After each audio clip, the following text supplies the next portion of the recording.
Muy buenos días con todos, señores y señoras estudiantes. Es un gusto estar nuevamente con ustedes en esta cátedra de doctrina policial. Hemos llegado a la tercera clase de nuestro primer contenido de la unidad 3. En las dos sesiones anteriores hemos sentado las bases legales y filosóficas de nuestra actuación. Vimos que el artículo 163 de la Constitución es nuestra piedra angular. Nos define como una institución civil, protectora de derechos, y que pone la seguridad ciudadana por encima del orden público.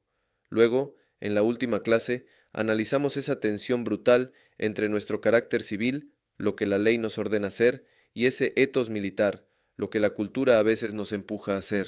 Cerramos analizando la ley de seguridad pública y su principio macroestratégico de proporcionalidad. Hoy, señores, vamos a tocar el nervio.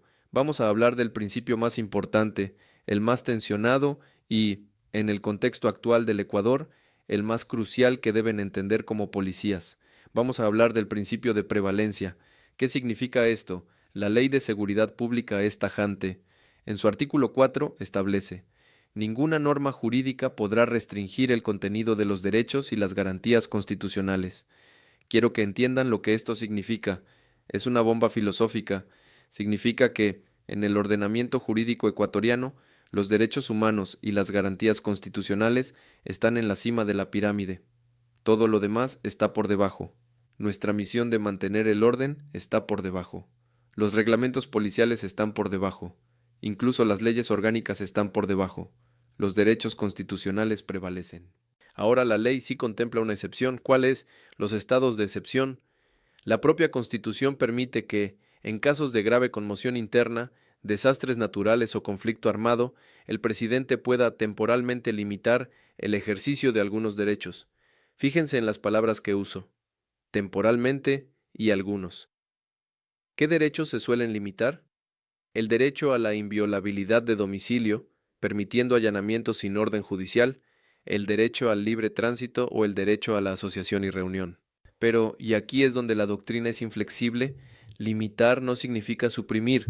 Y lo más importante, hay derechos que en unas pueden limitarse, ni siquiera en estado de excepción, ni siquiera en estado de guerra, ni siquiera en el conflicto armado interno que vive hoy el Ecuador. ¿Cuáles son esos derechos inderogables? El primero, el derecho a la vida. El segundo, el derecho a la integridad física, que incluye la prohibición absoluta de la tortura, los tratos crueles, inhumanos o degradantes. ¿Qué significa esto para usted, el policía en la calle, en pleno estado de excepción? Significa que, aunque tenga permiso para entrar a una casa sin orden, usted jamás tendrá permiso para torturar a un detenido para sacarle información. Significa que, aunque esté en un operativo contra un GDO, grupo de delincuencia organizada, su objetivo no es eliminar al sospechoso, su objetivo es neutralizar la amenaza y someterlo a la ley. El derecho a la vida y a la integridad son el límite absoluto. Y aquí es donde entramos al contexto crítico actual. La reciente declaración de conflicto armado interno en el Ecuador ha puesto este principio de prevalencia bajo una tensión extrema. Estamos viviendo una confusión peligrosa que es denunciada constantemente por los organismos de derechos humanos. Estamos viendo una tendencia a aplicar la lógica del derecho internacional humanitario, el DIH, la lógica de la guerra, el jus in bello, a situaciones que, materialmente, siguen siendo de seguridad ciudadana. ¿Cuál es la diferencia? Es la misma que vimos en la clase pasada. En la guerra, DIH, su objetivo es militar: derrotar al combatiente enemigo. La fuerza letal es una primera opción válida contra un objetivo militar legítimo, pero en la seguridad ciudadana, lógica de derechos humanos, law enforcement, su objetivo es legal: proteger derechos y hacer cumplir la ley. La fuerza letal es la última, la extrema y la excepcional opción, solo ante un peligro inminente de muerte o lesión grave. Cuando confundimos esto, cuando un policía empieza a pensar que el joven de la esquina en un barrio de Guayaquil no es un ciudadano en conflicto con la ley, sino un combatiente enemigo que puede eliminar, en ese momento, hemos violado el principio de prevalencia, hemos violado el artículo 163, hemos violado nuestro carácter civil y nos hemos convertido esencialmente en una fuerza militar de ocupación en nuestro propio territorio. Para evitar esta confusión, para que ustedes puedan navegar esta tensión, debemos operativizar este marco constitucional. Y para eso tenemos una lista de verificación de legalidad fundamental. Antes de cualquier acción, usted debe hacerse mentalmente estas 4 preguntas. Pregunta 1. Mi acción se enmarca directamente en la misión de proteger derechos, libertades y seguridad de las personas, como dice el artículo 163. Si su acción es de castigo, de venganza o de intimidación, la respuesta es no. Pregunta 2. ¿Mi actuación refleja el carácter civil y profesional de la institución? ¿O estoy actuando con una lógica de guerra, con un lenguaje de enemigo, tratando al ciudadano como un combatiente? Pregunta 3. ¿Mi medida respeta el principio de prevalencia? ¿Estoy limitando un derecho, como la circulación, para proteger uno más grande, como la vida? ¿O estoy suprimiendo un derecho fundamental, como la integridad física? Pregunta 4. ¿Estoy actuando dentro de las competencias que la ley me da? ¿O estoy asumiendo funciones de juez, de fiscal o de militar? Si usted puede responder sí a estas 4 preguntas, su actuación tiene una base constitucional legítima. Ahora, hablemos de los errores más comunes que vemos en la calle, errores que surgen de no entender este marco. El error común número 1, confundir mantenimiento del orden público con la supresión de derechos, especialmente el de protesta. Lo vemos todo el tiempo, una manifestación pacífica en una plaza, y la orden es dispersen. ¿Por qué? Porque están afectando el orden público. Error.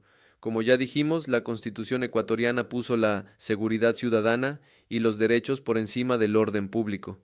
Su trabajo no es disolver la protesta pacífica. Su trabajo es protegerla y proteger al ciudadano que no protesta. Es mediar. El orden público es la condición para ejercer derechos, no el pretexto para suprimirlos. El error común. Número 2. Invocar la obediencia debida para justificar el cumplimiento de una orden manifiestamente ilegal.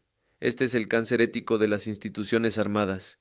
Es el policía que comete un abuso y dice, yo solo seguía órdenes de mi superior. Señores, quiero que esto quede grabado a fuego en su doctrina personal. En el ordenamiento jurídico ecuatoriano, la obediencia debida no existe. No es una defensa válida.